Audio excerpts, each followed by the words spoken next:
Le coup de feu retentit dans la nuit parisienne, déchirant le silence d'une rue étroite du Marais. Alexandre Duval, le célèbre designer de mode dont la fortune se chiffrait en milliards, se figea, son cœur cognant comme un marteau contre sa poitrine. Mais ce n'était pas une balle qui l'avait atteint, c'était le regard terrifié de Julien, le jeune serveur qu'il venait de rencontrer, qui s'effondra au sol, révélant un réseau de secrets enfouis qui allait faire trembler les fondations d'une petite ville de province. Alexandre n'avait pas prévu que cette soirée changerait tout. Il était venu à Paris pour une pause bien méritée après une Fashion Week épuisante. Assis seul à la terrasse d'un bistrot discret, il observait les passants avec cette distance qu'il cultivait depuis des années. À 35 ans, Alexandre était l'incarnation du succès, un empire de mode qui habillait les stars du monde entier. Une villa sur la Côte d'Azur. Et une famille aristocratique qui le pressait constamment de se marier pour perpétuer le nom Duval. Mais derrière cette façade impeccable se cachait un secret qu'il gardait jalousement, son attirance pour les hommes. Un tabou absolu dans son cercle conservateur. Julien apparut alors, portant un plateau chargé de verre. Âgé de 25 ans. Avec des cheveux châtains légèrement ébouriffés et un sourire timide qui illuminait son visage fin. Il semblait déplacé dans ce monde effervescent. Ses mouvements étaient fluides, presque gracieux.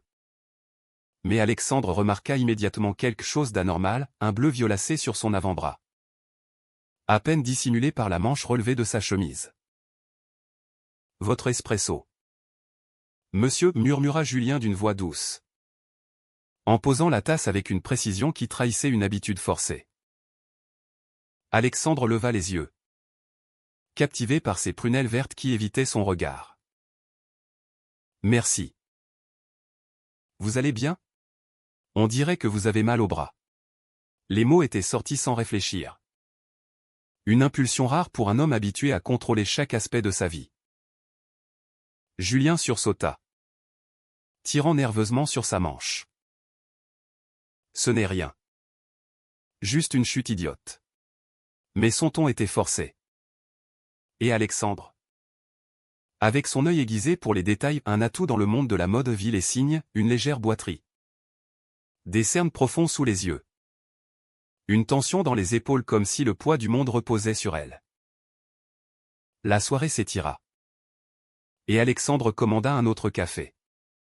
Puis un dîner léger, prolongeant son séjour pour observer Julien.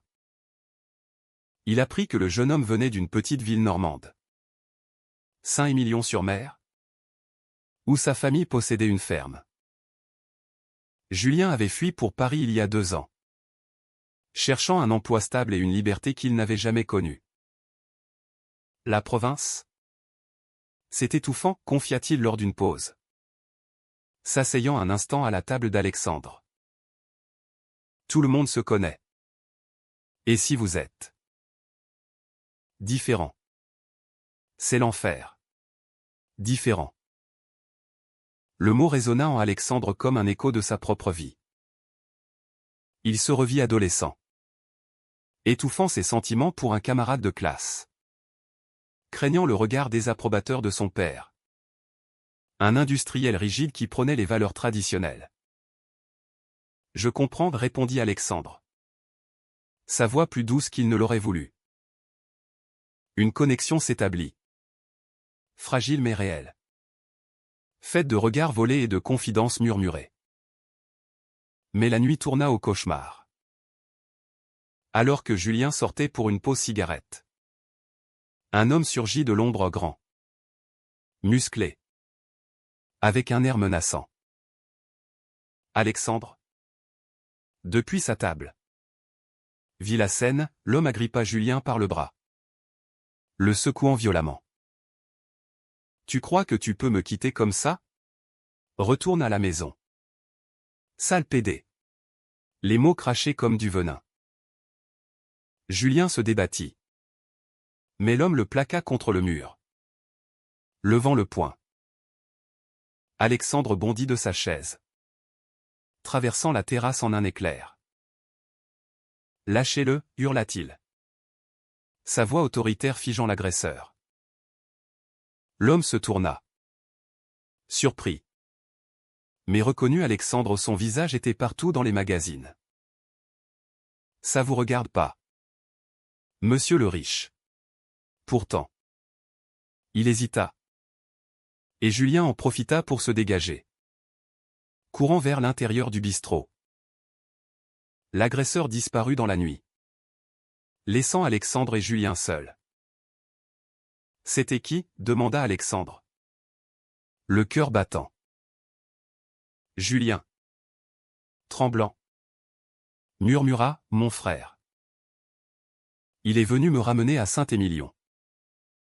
Ma famille. Ils savent pour moi.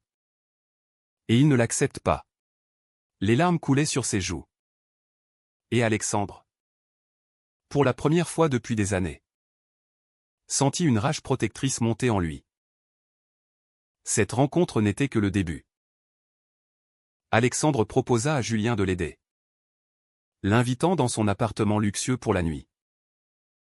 Là, au milieu des meubles design et des tableaux modernes, Julien se confia, les coups répétés de son père, les insultes de sa mère, la pression du village entier qui murmurait sur le fils déviant. Alexandre écouta. Son propre passé ressurgissant, les dîners familiaux où son père vantait les mariages arrangés, ignorant les tourments intérieurs de son fils. Le lendemain, Alexandre décida d'agir. Il appela ses contacts, offrant à Julien un emploi dans son atelier de mode, loin des regards indiscrets. Mais Julien hésita, je ne veux pas de pitié. Et puis, ma famille. Ils ont des dettes. Et ils comptent sur moi. Alexandre insista, sentant une attirance grandissante. Un mélange de compassion et de désir qu'il n'osait nommer. Pourtant, en rentrant chez lui, Alexandre reçut un appel de sa mère, Alexandre. Ton père est malade. Reviens à Saint-Émilion. Et amène une fiancée. Cette fois, le nom de la ville le frappa comme un coup de poignard. Saint-Émilion-sur-Mer, le même endroit d'où venait Julien. Le destin les liait déjà. Et les conflits intérieurs d'Alexandre ne faisaient que commencer. Il se demanda si aider Julien valait le risque de révéler ses propres secrets, exposant sa vie parfaite à la ruine. À mesure que les jours passaient, Alexandre et Julien se rapprochaient. Des promenades le long de la Seine. Des discussions tardives sur l'art et la liberté. Alexandre découvrit en Julien une sensibilité artistique. Un talent pour le dessin qu'il avait étouffé. Tu pourrais être designer, lui dit-il un soir, leurs mains se frôlant accidentellement. Mais les ombres du passé planaient. Le frère de Julien, Marc, réapparut, menaçant d'exposer tout au village si Julien ne rentrait pas. Alexandre intervint à nouveau, payant une somme discrète pour calmer Marc, une décision morale ambiguë. Un achat de silence qui le rongeait. Était-ce de l'aide ou une manipulation? Julien, reconnaissant mais tourmenté, se questionnait, acceptait-il cela par amour naissant ou par faiblesse? La tension montait. Et Alexandre sentait les murs de son monde se fissurer. Sa famille pressait pour un retour. Et les rumeurs sur sa vie privée commençaient à circuler dans les cercles mondains. Un choix s'imposait, ignorer Julien et préserver son empire. Ou plonger dans l'inconnu, affrontant les préjugés qui les unissaient et les séparaient. De retour à Saint-Émilion-sur-Mer, Alexandre gara sa voiture de luxe devant la maison familiale. Un manoir ancien surplombant la mer normande. L'air salin lui rappelait son enfance. Ces étés interminables où il jouait à cache-cache avec ses secrets. Julien l'avait suivi. À contre-cœur. Convaincu par Alexandre que confronter le passé était la seule voie vers la liberté. On affronte ça ensemble, avait dit Alexandre. sa main serrant celle de Julien dans un geste qui en disait long sur leurs sentiments naissants. La ville était petite. Pittoresque. Avec ses rues pavées et ses maisons à colombages. Mais sous cette façade idyllique bouillonnait un conservatisme étouffant. Les habitants, majoritairement des pêcheurs et des fermiers, adhéraient à des valeurs traditionnelles, mariage hétérosexuel, famille nucléaire, et une méfiance envers tout ce qui déviait de la norme. Alexandre le savait bien, son père, Henri Duval, avait été maire pendant des années, imposant ses idéaux avec une poigne de fer. À leur arrivée, la mère d'Alexandre, Élise, les accueillit avec un sourire forcé. « Mon fils ? Enfin. Et qui est ce jeune homme ?» Julien se présenta comme un assistant. Mais Élise plissa les yeux, sentant quelque chose d'anormal. Henri, alité par une crise cardiaque récente, appela Alexandre à son chevet. « Fils, il est temps de penser à l'héritage. Marie-toi. Donne-nous des petits-enfants. Ne sois pas comme ces dégénérés que l'on voit à Paris. » Les mots blessèrent Alexandre, ravivant des souvenirs d'adolescence où il avait surpris des conversations sur les homosexuels. Une plaie pour la société.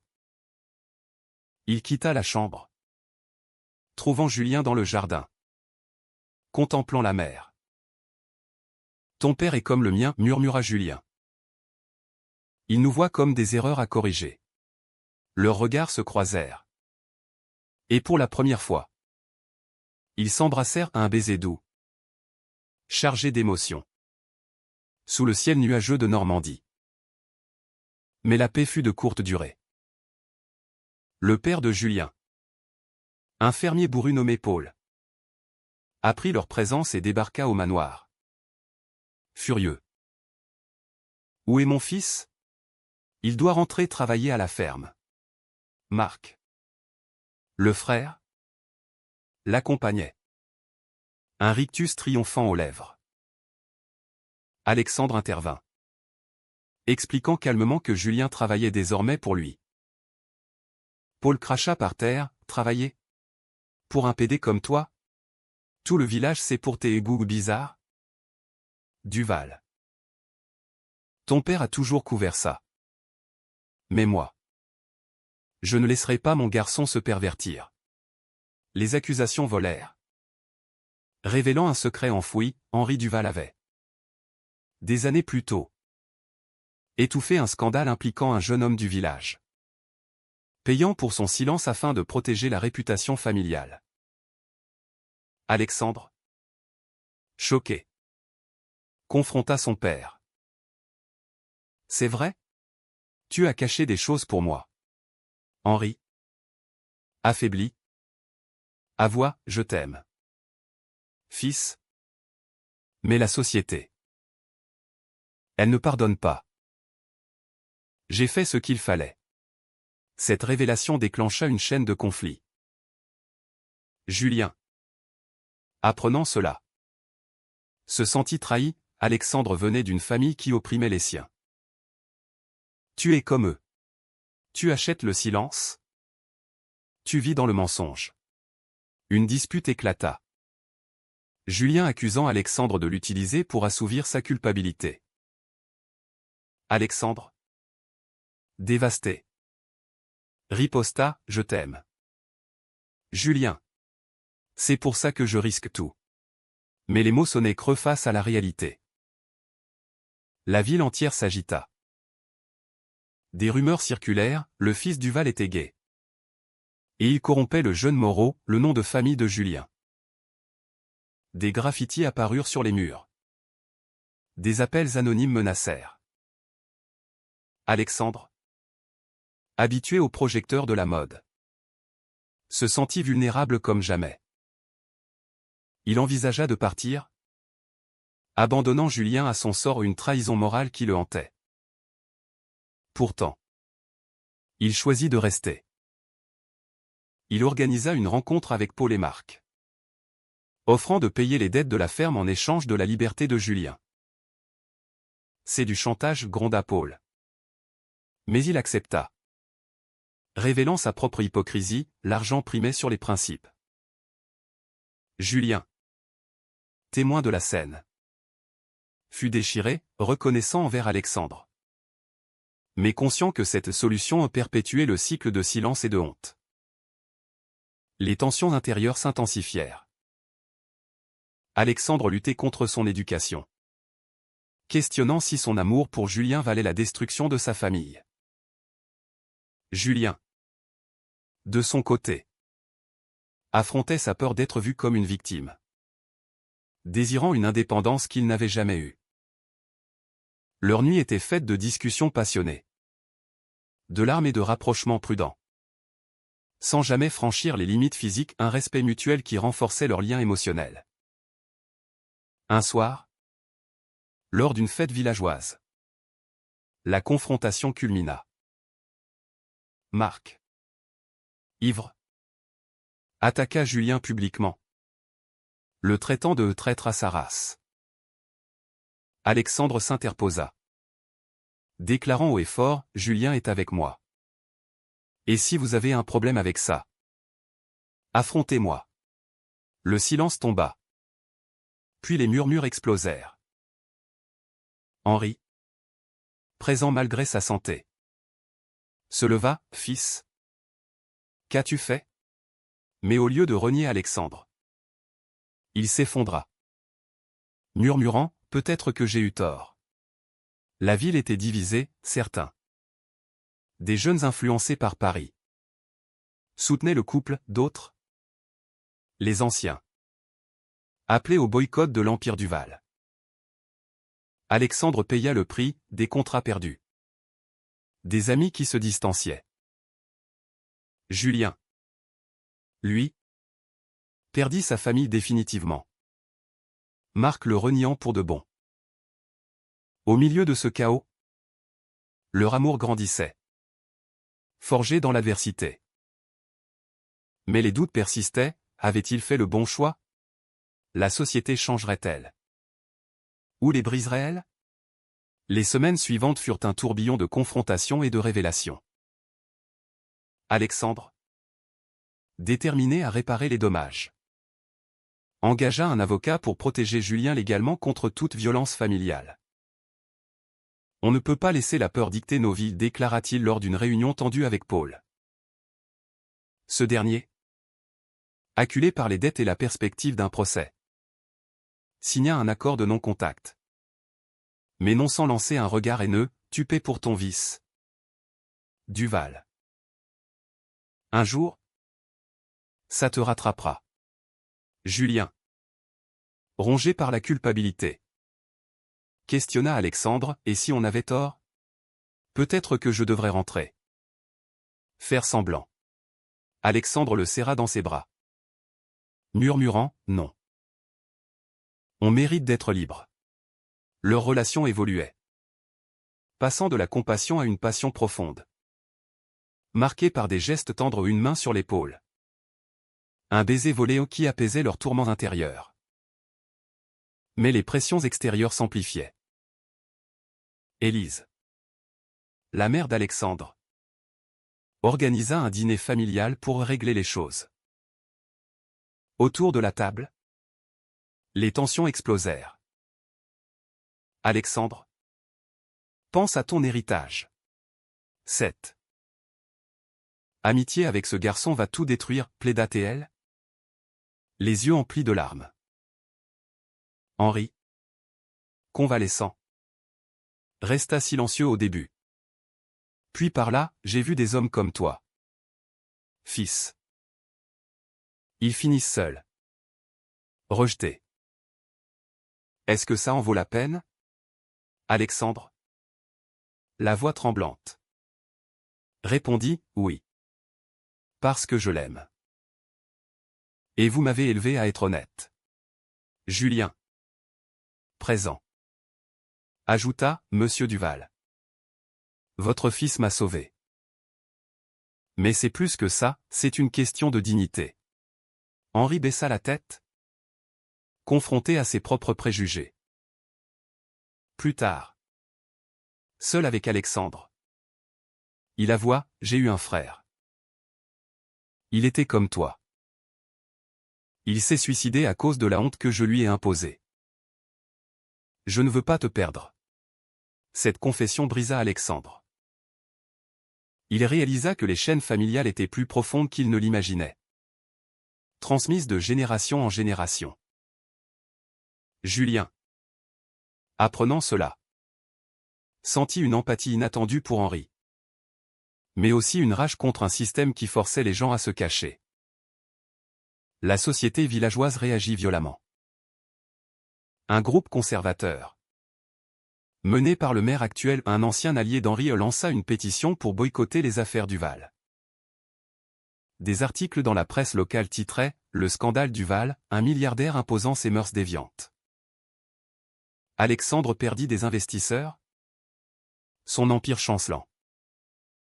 C'est le prix de la vérité, dit-il à Julien. Mais intérieurement, il doutait, avait-il sacrifié trop pour un amour naissant? Julien, de son côté, affronta ses démons.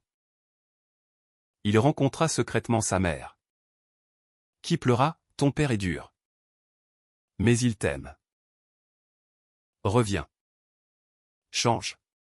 Julien refusa, choisissant Alexandre. Mais ce rejet le hanta, le faisant questionner sa loyauté filiale. Une nuit, il confia, et si on les abandonnait tous? Partons ailleurs. Alexandre hésita, fuir signifierait capituler face aux préjugés. Le climax approcha lors d'une assemblée municipale. Alexandre prit la parole, défendant non seulement son amour, mais aussi les droits des minorités dans la France rurale.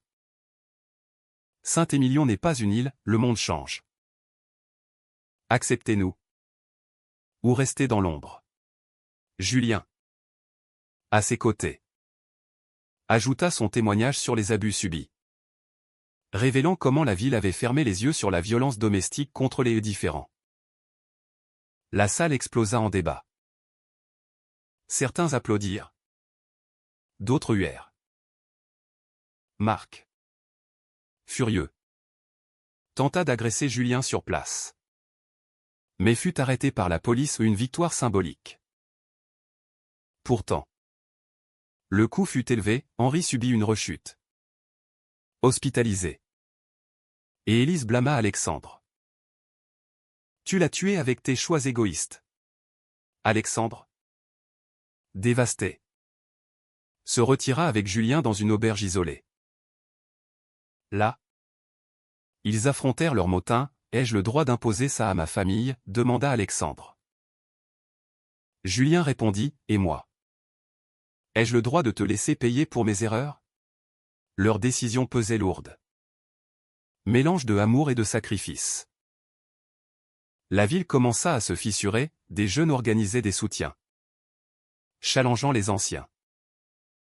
Mais les dommages étaient faits, des amitiés brisées, des familles divisées.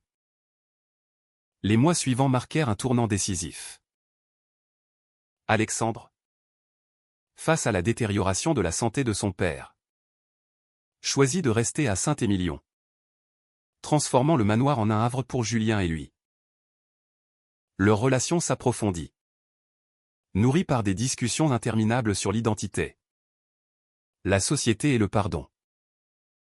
On ne peut pas changer le passé, mais on peut bâtir l'avenir, disait Alexandre, dessinant des croquis de mode inspirés par Julien ou des vêtements symbolisant la liberté. Pourtant, les trahisons surgissaient. Élise, sous pression, révéla à la presse des détails intimes sur l'enfance d'Alexandre, espérant le ramener à la raison. L'article fit scandale, exposant Alexandre comme jamais. Trahi par ma propre mère, murmura-t-il. Effondré. Julien le soutint. Mais intérieurement, il craignait que cela ne brise leur lien. Henri, sur son lit d'hôpital, appela Alexandre pour une réconciliation. J'ai eu tort. Fils. Vis ta vie. Ces mots, prononcés faiblement, libérèrent Alexandre d'un poids ancestral. Mais Henri mourut peu après, laissant un vide immense. Lors des funérailles, la ville entière observa Alexandre et Julien côte à côte, défiant les regards. Paul, le père de Julien, tenta une dernière approche, offrant une trêve si Julien renonçait à cette vie.